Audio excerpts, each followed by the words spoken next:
Здравейте, приятели! Аз съм Вики и вие сте с новата ми поредица "Говорете с Виктор". Гост е Леляни, която работи в читалището на Долни Вадин. Може да се абонирате за канала с камбанка, както и за каналът на читалището, който ще се намира долу в описанието. Вие си знаете, готини коментари, всичкото как си му е реда. Ани, как започна работата в читалището? След като завърших, се прибрах на село, имаше вакантно място, кандидатствах и след, трудно да ще кажа конкурс, но имаше управителен съвет в читалището и обществен съвет, който разглеждаше кандидатурите и аз бях одобрена. Това много отдавна се случи, Да. но съм вече тук много години. Зад кого стои по-скоро цялата дейност на читалището?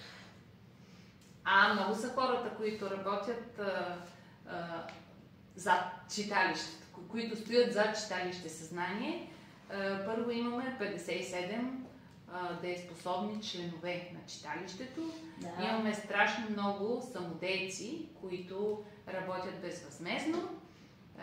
Имаме настоятелство, проверителна комисия и на работа сме аз, Анелия Спасова, секретар на читалището, и Леля Нина Борисова, която е работник в библиотеката.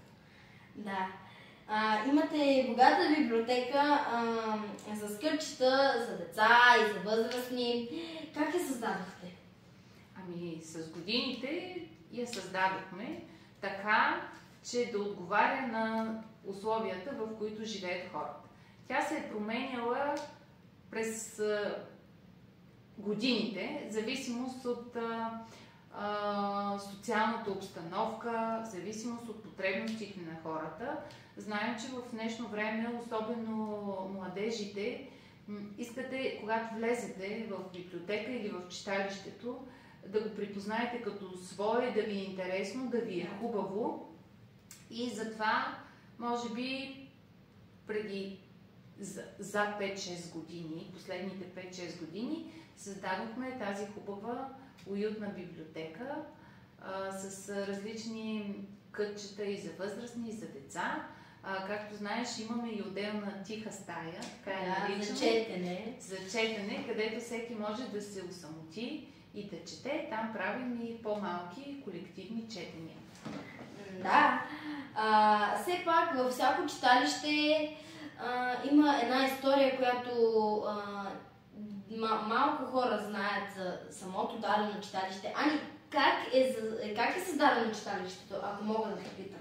Читалището е създадено през далечната 1927 година, на 27 март, това е денят на театъра. Да. От хора от селото и интелектуалци, и по-богати хора, и съвсем обикновени хора, те са се обединили около идеята да имат читалище. В началото тя е била в частен дом, тъй като не е имала сграда. Събирали са се хората, правили са театър. В началото е имало театрални трупи. После се е появило радиото, телевизия и първото радио е било в читалището. Първият телевизор е бил в читалището и хората са идвали тук в читалището да слушат радио или да гледат телевизия. И така постепенно, после имало и танцов състав, и хор за тригласно пеене, докато стигнем до днес, когато има също много самодейни състави, различни. Активни сте в социалните мрежи, как ги поддържате? Защото, изисква се време за поддръжка, защото ние правим различни много видеа за различни годишнини, за различни дати от календара. Също имаме и различни рубрики, които поддържаме. Това е ежедневие и изисква време. През деня да направиш видеото, да го сглобиш, да го пуснеш. Това е ежедневие. Това е ежедневно се за едно съвременно народно читалище. то не е тайна, но работите с деца и с възрастни. Как успявате и трудно ли е да се работи с 2 до 92 годишни читатели и така нататък? С времето свикваш и не правиш разлика. Всички читалища, предполагам, в България имат такава широк диапазон от възрастова група, с която се работи. На село и те повечето читалища, ако смея да кажа, са повечето селски, тъй като селата са повече. И ние в селата по-често работят един или двама човека, рядко повече от 5-6 в по-големите селски читалища, но се работят с такива групи. Не е трудно, ако си свикнал. И знаеш... началото, нали, ще е по-трудно. Да, докато свикнеш с човек, всеки човек си има своята индивидуалност, своя характер, но се стремиме да работим и с тези 2 годишните, за да ги привлечем в библиотеката. С възрастните се стремим повече да ги обучаваме, защото след като навлязаха социалните мрежи, много възрастни хора ползват телефони. Да, вече. С младите се стремим да й покажем повече културата на българина. Традиции, традициите, да ги научим какво е било някога, да ги научим да уважават народната носия, народната песен, народните хора, защото ние, за да можем да преминем към бъдещето, трябва да знаем миналото и никога да не го забравим. Да, младите ни учите на старото, пък на старите на новото. Както спомена, през 2024 година направихте рубрика "Приказки за вас". Защо и как ви хрумна да го направите? Защо? Защото все повече малки деца са в телефоните. Да. И все по-малко родителите им четат приказки. Просто им дават телефона и се отървават от тях. Аз говоря за деца, които нямат и 1 година вече, могат да боравят с телефони. Те от малко знаят да боравят и знаят къде е детския канал. И много по-малко родители, баби, дядовци се сещат да им четат хартийни приказки на хартия. Защото и те всъщност са на телефоните. Да, точно така. Не само, някои работят на 2-3 места и нямат такова време. И ние решихме да направим тази рубрика "Приказки за вас", като четем приказки за деца и за възрастните, като нас ни слушат и деца, и възрастни. Както знаете, лятото вие, които идвате в библиотеката, и вие четохте, така че не сме чели само ние приказки, четат различни възрастови групи, за да е интересно на публиката. Ани, да те питам, какво предстои за 2025-та? През пролетните и летните месеци ще направим един курс за възрастни, а защо не и за деца, за фалшиви новини, как да ги разпознаваме, как да не вярваме едно към едно на всичко, което пише в интернет. Ще имаме и културни прояви, ще имаме много репетиции с деца и други интересни неща, които все пак не искам да разкривам, а те през годината ще се видят и ще си проличат. Надявам се годината да ни е пълна от към хора, които да идват в читалището, които да се занимават и с вас, децата, не само аз и Леля Нина, и да правим заедно интересни неща.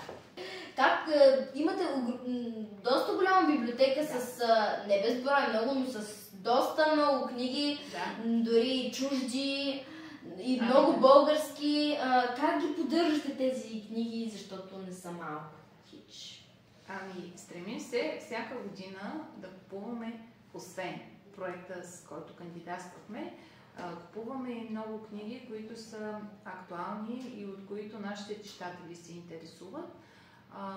През изминалата година направихме и няколко срещи с писатели. Предстои тази година да има такива срещи. Библиотеката е жив организъм. През годината се налага и да бракуваме книги, които са стари или скъсани, да заменяме с, ако има същата книга, да я замениме. С по-нов вариант. Стараем се винаги да имаме нови книги, за да има читатели. Библиотека, в която не се купуват книги или не постъпват нови книги, никой не се интересува от такава библиотека. Защото са по-стари книгите, може би не са... Ами не, те вече са остарели, редовните читатели търсят нещо ново. Мога да се похваля, че имаме и много дарители. Да. Много хора четат книги нови и ги даряват в библиотеката. Това е практика от последните 10 години. Имаме редовни дарители, които даряват на библиотеката. Много ти благодаря, че ни сподели една много малка част. Да, малка, но достатъчна, за да е интересно на зрителите ни. Както казах, самото читалище има социални мрежи. В самата платформа на YouTube те имат канал Читалище Долни Вадин. Пак казвам, долу в описанието ще има и за техния канал. Не забравяйте да се абонирате за моя и пак казвам и за техния канал, да харесате видеята им, защото освен приказки има и доста хубави видеа. Освен, нали, с традиции, които са български традиции, да. И твоят канал е? The Victor Channel, откъдето го гледат именно това видео. Надявам се да ви е просто било интересно и да очаквате още доста видеа в поредицата Говори с Виктор, защото това ще бъде нещо много готино и другите хора около мен в моя окръг ще могат да споделят интересни неща, пък ще видим за следващата година, но тепърва да започнем, нали, с тази.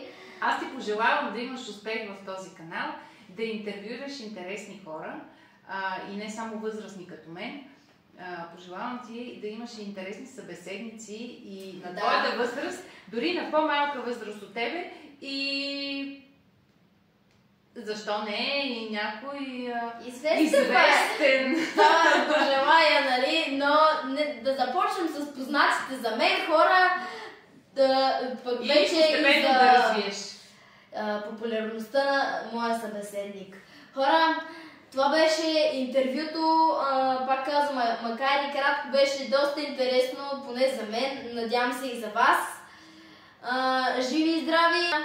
И това беше от мен, Виктор, и от Леляни. До скоро! До скоро!